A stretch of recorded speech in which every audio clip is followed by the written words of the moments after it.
Welcome to the Self-Insurance Podcast brought to you by CRMBC. Every week, we're interviewing industry experts, restaurant operators, and brokers to talk about the world of workers' comp self-insurance in California. I'm so excited to welcome Tim Leech today. Tim is the Director of Risk Consulting at Alliant Insurance Services. Tim, thank you so much for joining us. Oh, you're welcome. Thank you for inviting me. And we are excited not only to have you on the podcast, but we're going to be working with you at CRMBC on risk services and loss prevention. So before we start, will you tell us a little bit about your background, both in this field and just how you came to get into this field? Sure. Yeah. Well, I graduated Oklahoma State, way back in the dinosaur era. And, I went into the insurance industry. So I've got about 34 years of experience. I started in insurance, worked there for a little bit. I was a little bit, didn't really care for it too much. Did some time in aerospace and then came back into insurance. But where I really found my niche was when I went into the brokerage side of the business. And the reason being is because I was really more focused on the client's needs and helping them be successful as opposed to the underwriters. So I've been doing it for quite a while, enjoy it, and manage a team here at Alliant. And, we're just moving forward. Yeah. And specifically, how did you get into the risk side of things? The risk side of things? Well, I think just from going from step to step between different organizations, finding out what I really didn't like, what I really felt was going to be meaningful. And so I want to talk a little bit about, loss sensitive programs today. And that's where I really found my niche, is particularly as it relates to workers' compensation. I do have experience across the board, property, casualty, and work comp, fleet, and the whole risk spectrum. But that's where I really found that I really enjoyed working and felt like I could really make a difference with my clients and help them be successful in reducing their cost of risk. And let's talk about that, reducing the cost of risk.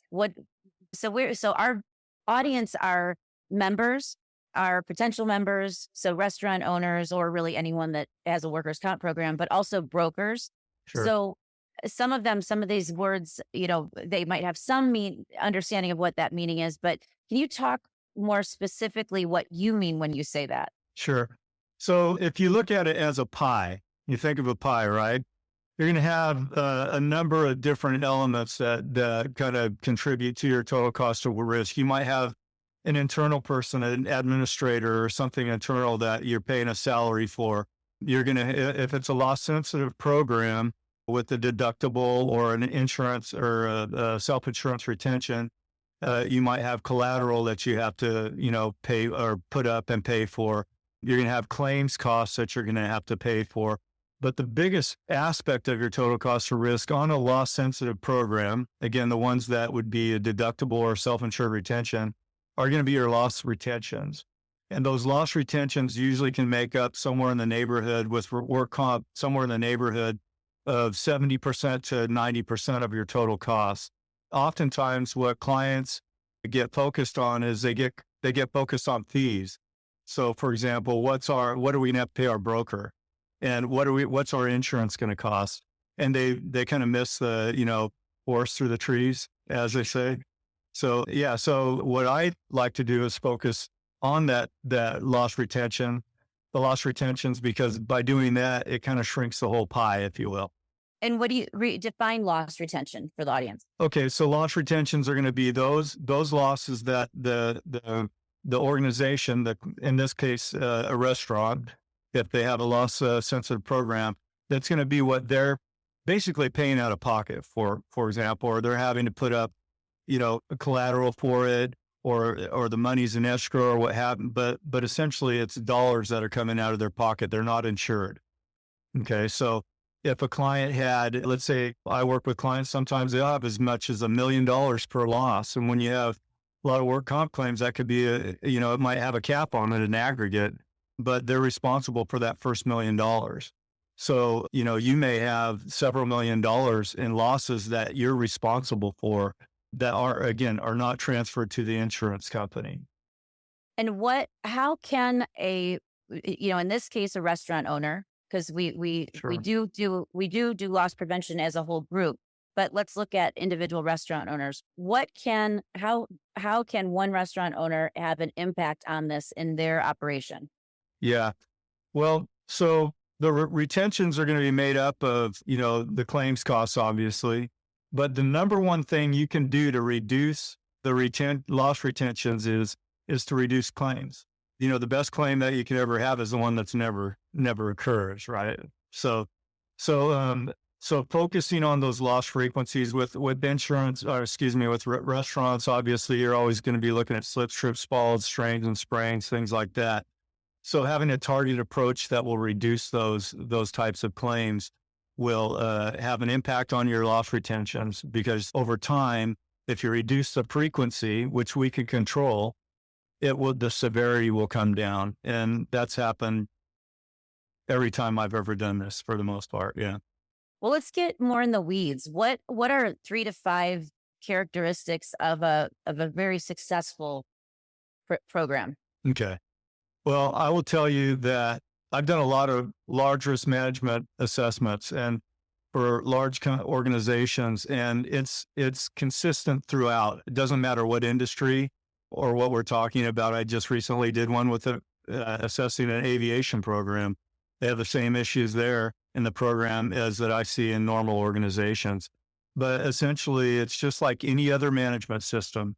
If the leaders in the organization want to get it done and they want to focus on something, it happens. Where I see the most gaps it's going to be lack of management support. And that might be because of just maybe not understanding, right? Understanding I don't know why that with safety management or managing a safety program, it's not looked at just like any other business process. But that's what I do. I look at it as a business process and integrate it into the organization. So having management support. Let's pause on that one. What, because I'm seeing this in some of our members, both in terms of not just safety, but how to get the managers on board. What have you done that worked to get managers on board? I'm not one that believes that throwing money like incentive programs and things like that. But if you have let's say you have a restaurant chain, whoever the manager of each of those organizations is going to have they're going to have responsibility for showing profitability, sales, maybe employee retention and different things, right? So you just build a safety program in the same way you manage the rest of the organization. Not something that's on the shelf, but something that's managed in this exact same way. So if they're incentivized on maybe a bonus or something, so a portion of that bonus should be based on how they perform safety wise. Now, if you do that without having right systems in place, it's not going to be effective, right? You can't not have tools and have the right systems in place, or at least some kind of education or understanding at the management level. So that's a way. Another way that they do it is allocating your costs if you're not doing it already. But again, actually implementing something in a focus is really where it's going to come down to, is focusing on those areas that need to be addressed. And quite honestly, it's very rarely, we're not doing training, we're not doing inspections, we're not doing all the stuff you think safety people do. It's usually, either lack of managing it, poorly managing it, or just saying, well, hey, that's just part of our risk. It's going to happen. In your experience, do you feel like most of the members that you go and talk to get it? Like at the ownership level, they understand that this is important, or do you get pushback thinking, oh, that's not a big deal? Yeah, it's difficult at times to get it across. I forget what the adage or the cliche is about, people have to feel the pain before they want to do something about it. Right. And so if they're feeling pain, a lot of times it's not really even related to safety. It might be, again, going back to, let me step back a little bit. The process to reducing losses, whether you have a self-insured retention, a deductible, or your every dollar, first dollar insurance program, the process is the same. Okay. Mm-hmm. It's just measuring, and what you measure and things might be different from a financial standpoint. So if you go back to how you get their attention, if they're not feeling the pain, you maybe have to show them that, hey, this is something that we can control. So if I'm able to work with a restaurant, I haven't looked recently what their margin generally is. Do you know what a general margin It's is for a different. restaurant? It's Yeah, different for, fast food, fine dining, fast casual. right. It's all across the board. But if I'm able to, let's say that I could have an impact on that margin of maybe even 1%, Hmm. that's pretty telling, right?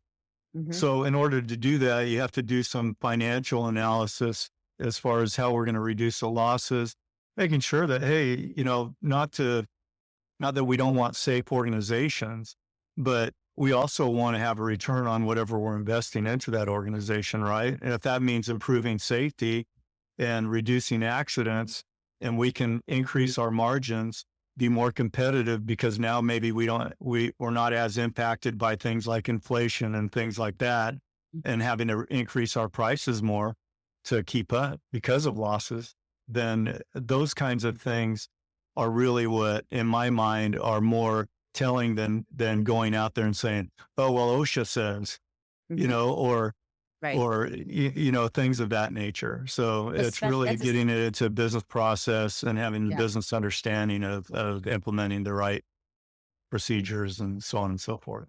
And that really speaks to a lot of our members, because in fast food, as you know, the 10 cents on a price of a taco can completely change, your bottom line. So when we're looking at ways that we can reduce costs and Yeah. exposure, it does Yeah. it does make a huge difference. Which leads me to the next question, which is, how do you measure success in a risk prevention program? Yeah. Well, just like any other organization or any other business processes, number one, I have to do an assessment, right? That might be on losses. And I'm looking at losses. I'm looking at how it's operated, talking to stakeholders and things like that. So I can come up with some measurable objectives, right? I'm sure everybody that's listening to this probably has heard of SMART goals, you know, Hmm. goals that are set are specific, measurable, achievable, reasonable, and timely. And so I work with the organization to find out what their goals and objectives are. And and how do I align the risk management or risks and safety process with those goals?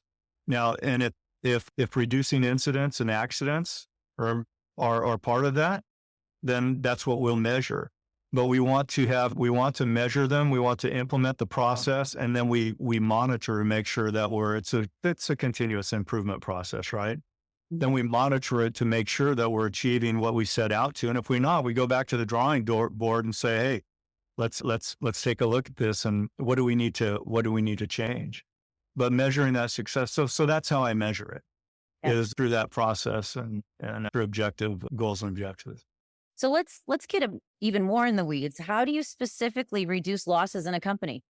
Again, that process that I talked about, very rarely did it, like I mentioned before, very rarely is it not a management issue.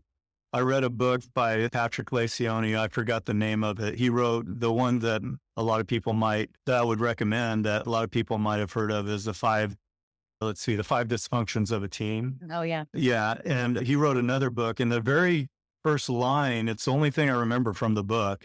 The very first line, basically, obviously ad-libbing, is that most things can be controlled through improving management systems, which don't cost the organization any money, right? Right. And so generally, I'm looking at management processes and things of that nature, things like accountability. No one's held accountable. And and just basic things, for management to occur, you have to have responsibility, authority, and accountability.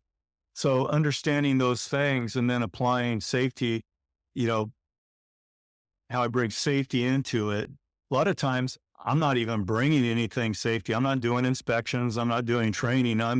I might be saying, okay, no one's responsible for these things. We need to change that. Yeah. Um, and making sure that they do have solid objectives and goals that they're working towards. So, it's not a cookie cutter approach. If if you're an organization that's having problems with slips, trips, and falls, or strains and sprains, or struck by, those are going to be the three main claims in a restaurant. And someone says, "Oh, well, we can give you some training on that." Well, I'm not saying that you don't need to train people, but training in and of itself is not good enough.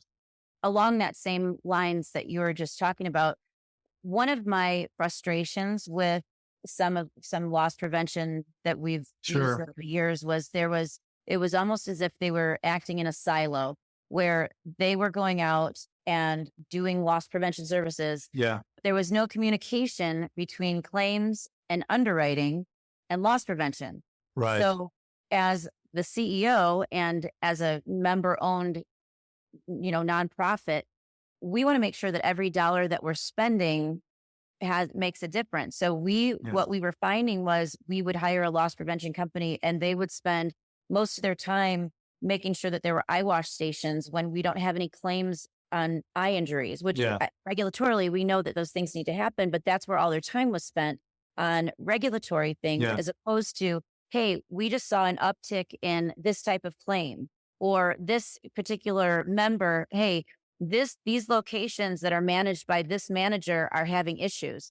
So we have a strong emphasis on integrating our data between all of those different providers so Right. that when we're doing loss prevention, we're actually focusing on where the costs actually are.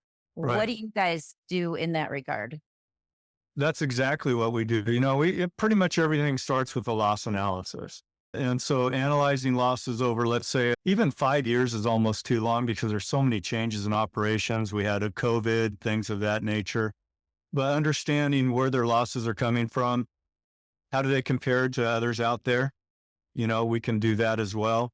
But that's exactly what I would do is I bring, processes, procedures in that are going to affect those losses that are driving their loss ratios up, which makes the insurance company happy when that, when it's they do that.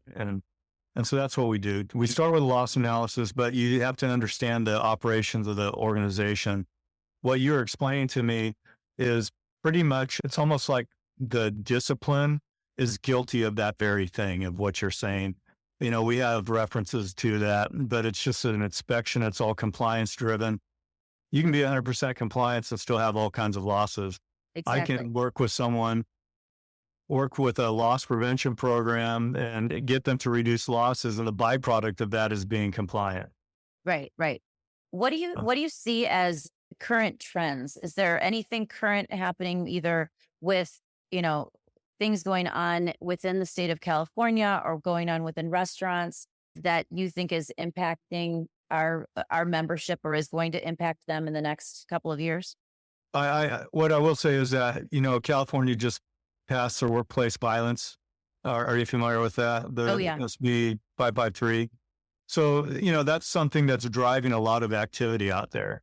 Personally, I don't think that it's going to do anything to reduce workplace violence. But security and workplace violence are two of the things that we're seeing out there. When I say workplace violence, whether it be thefts, we've seen it on TV. It's in restaurant as well as other retail outlets. I'm sure you've had conversations about cybersecurity and point of sale systems. That's not an area of skill set. That's not a skill set of mine, but I do know that that's another trend that's occurring. But it's almost the technology oriented things that are really driving things and concern. It's also the things that are difficult to insure against, right?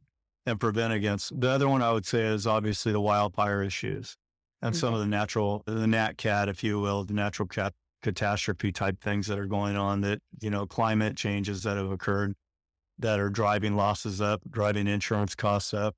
Even your homeowner's insurance, I'm sure, has gone up as a result of that. Well, Tim, I can't thank you enough for coming on here and giving us your insight. And I'm really excited to be working with you guys on CRMBC.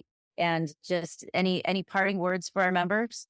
No, I just say if you ever need anything, even if you just want to ask a question or you need some information, I'll make it available to everybody, and they can just give me a call, and we're happy to help, even if it's just, again, maybe they need some advice, or you need a template of a program, or whatever it is they need from a risk and safety, I'm happy to be there to help them out. Thanks so much, Tim. Have Okay. a wonderful day, and we'll see you soon. Okay. Thank you for joining us for the Self Insurance Podcast, brought to you by CRMBC. If there's a topic you'd like to learn more about, or if you have any questions, just email us at info@crmbc.com. Remember to subscribe, like, comment, and share, and join us again next week for more tips on self-insurance.